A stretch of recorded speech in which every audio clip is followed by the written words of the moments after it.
Wow! অবশেষে Brazil দলে নেইমারকে দলে নিয়ে একই বলল কার্লো আনচেলত্তি। দর্শক, বিস্তারিত থাকছে রিপোর্টের বাকি অংশে। দর্শক, গুঞ্জন উঠেছিল কার্লো আনচেলত্তি পদত্যাগ করছেন। দর্শক, গুঞ্জন ছিল নেইমার জুনিয়রকে দলে না নিলে বড় বিড়ম্বনায় পড়তে হবে কার্লো আনচেলত্তিকে, এমনকি তিনি চাকরিও হারাতে পারেন।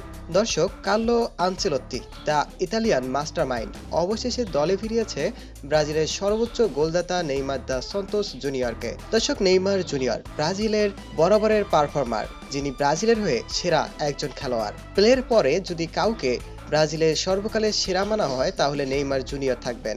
তবে এখানে যদি কিন্তু আছে, কারণ ব্রাজিলে বরাবরই একের পর একজনের থেকে আরেকজন ভালো খেলোয়াড় চলে এসেছে। দর্শক, ব্রাজিলের নেইমার জুনিয়র একমাত্র এখন কান্ডারি। নেইমার ছাড়া ব্রাজিল হেক্সা জয় করতে পারবে এ স্বপ্ন শুধু স্বপ্নই থেকে যাবে বলে আশাবাদী ব্রাজিল ফ্যানরা। দর্শক, কার্লো আনচেলত্তি ব্রাজিলের দায়িত্ব নেওয়ার পর থেকেই যেন নেইমারকে নিয়ে বেশ ধোঁয়াশা। তিনি এখন পর্যন্ত নেইমারকে দলে ডাকেননি। তবে এবার বিশ্বকাপের আগে যেন নেইমার ফিরতে চলেছে ব্রাজিল স্কোয়াডে। দর্শক, আপনার কি মনে হয় নেইমার জুনিয়রকে ব্রাজিল স্কোয়াডে ফেরাবে কার্লো আনচেলত্তি? অবশ্যই জানাবেন আপনার মতামত কমেন্ট করে, এবং সেই সাথে ভিডিওতে লাইক করে চ্যানেলটিকে সাবস্ক্রাইব করে দিবেন। ধন্যবাদ।